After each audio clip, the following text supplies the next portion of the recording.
up with it, everybody? Decided to bring it on back. We're gonna do Lowriding and Lloyd this time. Wanted to bring on my buddy Parkside Demon. I've been watching a lot of these podcasts, man, and I have to say I'm not very impressed. A lot of people have been asking me to bring mine back, so here we are. Took a little dip in the 61 today, and it's time. Here we are. Welcome back, everybody.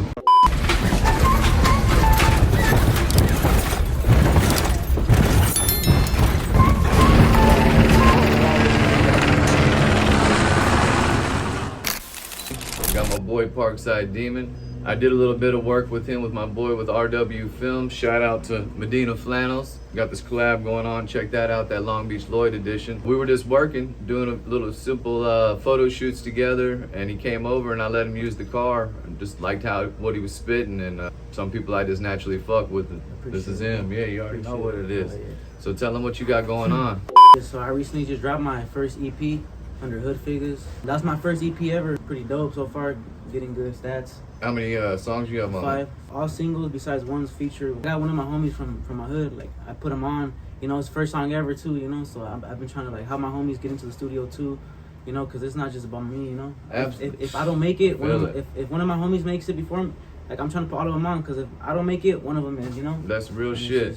If you're not putting people on, man, to me, you ain't doing nothing. That's why I do a lot of these podcasts. I just wanted to come and do something a little bit different. Music, cars, you know what I mean? And just let people be known, put things out there. You just never know what you can bring just by putting somebody on. You know, they might blow up the next morning. Yeah, mandatory. Yeah, like, we just got to keep doing content, dropping content. You got good lyrics, good beats. I like what you have going on, and that's the best way to do it. You just flood the market. Social media is the best way out there. It's free advertising. Yeah, I really didn't like take this music serious, honestly. And everyone was telling me just keep going, bro. Like, and I was like, all right, fuck it. I was just having fun. If you're passionate about it, don't stop doing it.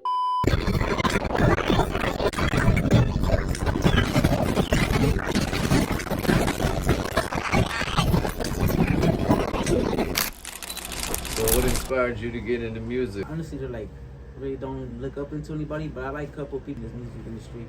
Like, for example, Kaden, for real, he's up there, you know. I like the singing melody, real talk. I have a couple of my favorite artists. I have my own homies too, Little Bouncer from Palm Springs. Shout out to him too. Like, honestly, I support more of my homies than these mainstream rappers. Right. Like, what about any old school guys though? Some of the originators.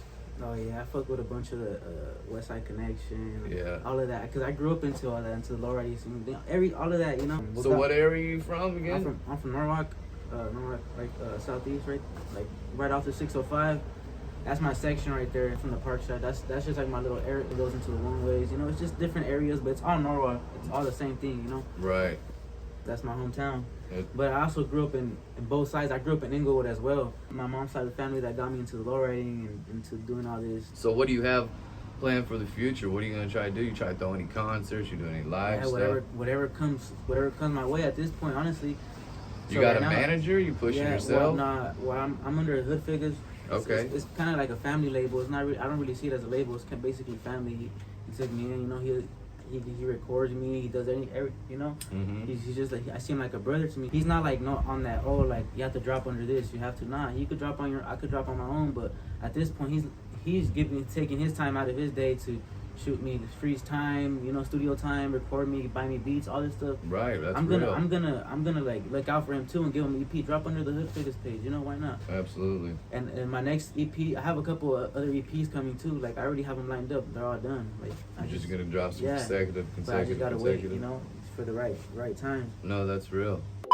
You have anybody out there that you would like to feature? Honestly, I'm looking to work with any, like, I really don't have anybody really, like, besides Kaylin for that's like my, you know. Yeah. But any other artist, like, honestly, would work with anybody, honestly, at this point, because when I started, I didn't know one, you know. Yeah. I'll start with anybody, and someone that don't even know how to rap, you know. Right. And how are you releasing your music? Under DistroKid, I'm dropping it on all platforms. Under SoundCloud, all that other stuff. Everything, yeah. What do they just look you up under? Parkside Demon. True. OU. TRUE. But the Parkside Demon, you know, that's just right. Yeah. No, for sure. Tell everybody your Instagram and how to get a hold of you. Yeah, you guys can follow me at the Parkside Demon. You guys can go get me on all platforms at OUTRUE. I got videos up on YouTube, everything. I got more on the way too.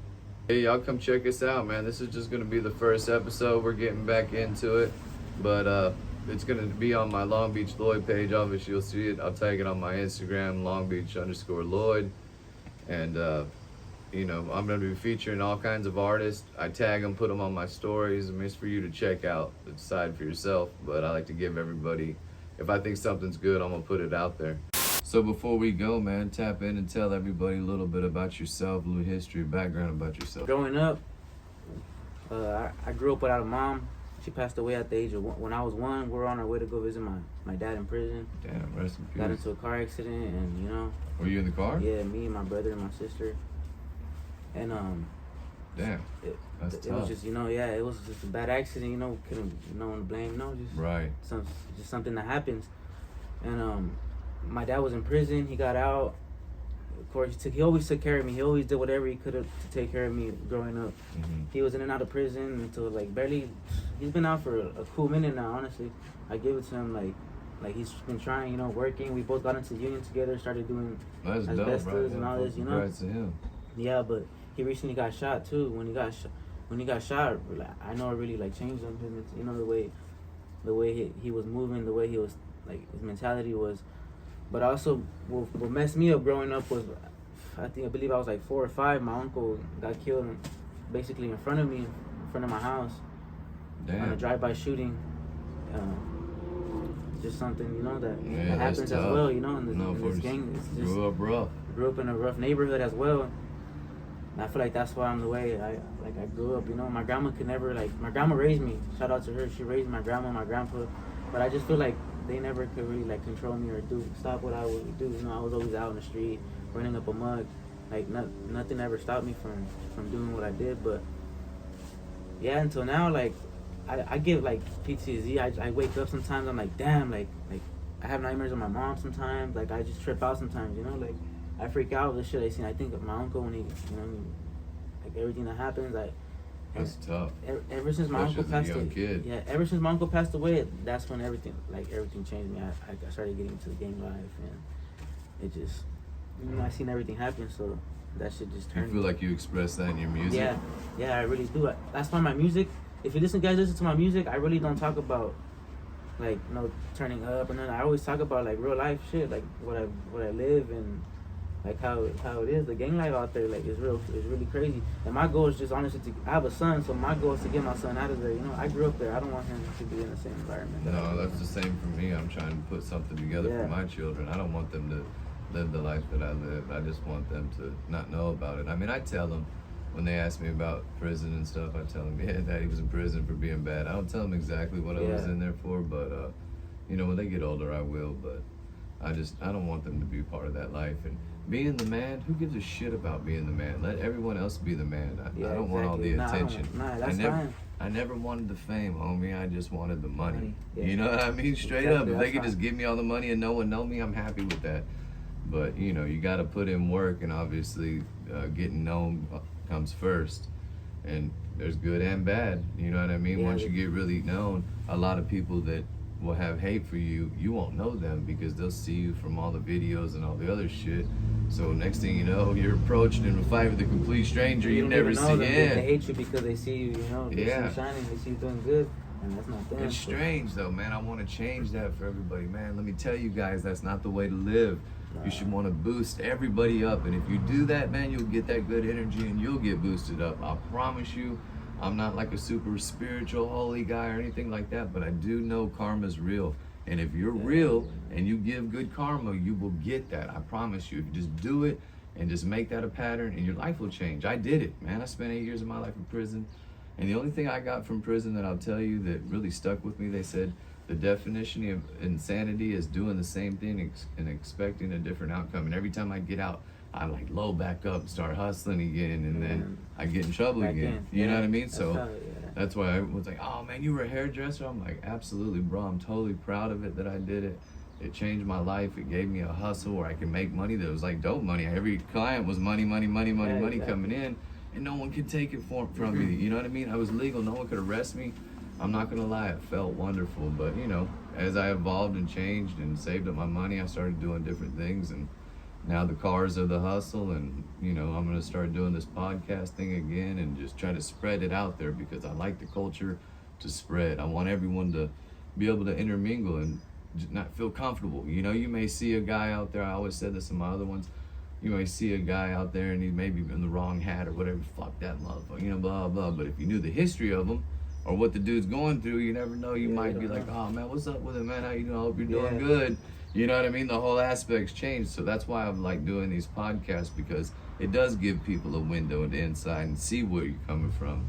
So I look forward to doing a lot more of them and getting everybody out there, getting everyone together, throwing some different events. There's not a lot to offer in the streets. You can't get out on the streets like you get out of prison and your boy be like, here's a key, boom, immediate come up, that's over. You know, you can't jump into the weed game, that's over. You can't flip Impalas, everybody in the world flips Impalas now, that's over. You know, so you can only do what you can do to make it go. But if you push yourself, man, I think with your music, I think the sky's the limit. You can really do something. You just have to believe in yourself, keep yourself safe. Obviously, the streets ain't safe, and push yourself and try to remember, though, if you can ever get out of the streets, get out of there and just stay out of them. That's the best way to do it, you know? Once that money income, you know, I'm just trying to, hopefully if this rap hits, you know, if the music hits and this income comes, not, I don't even mind working a 9 to 5 to support my son, you know? Yeah. At this point, to this day, I work 9 to 5, you know why? To support my son, because I still haven't made it, you know? Keep doing it till you don't have to. Yeah, just sit and just give my son, provide what he wants. Eventually, when my son is age enough, probably like 16, 15, I want to sign all my music rights to him. So if anything were to happen to me, all my music, everything, like eventually if it hits, you know, makes numbers, my son's gonna get everything. Keep pushing, boy. I see it coming, my man. I definitely see it coming, man. And it's been a pleasure to have you on the podcast. I appreciate it. I want to say it. We're out here in Long Beach, man. I push my buddy RW Films, Medina Flannels, my boy Parkside Demon. Look him up, check him out. I'm gonna be posting him on my stories and shit like that. Look forward to seeing you fools on Lowriders and Lloyd, episode 2. Catch you out here in Long Beach, rolling in the 6-1. We out, baby.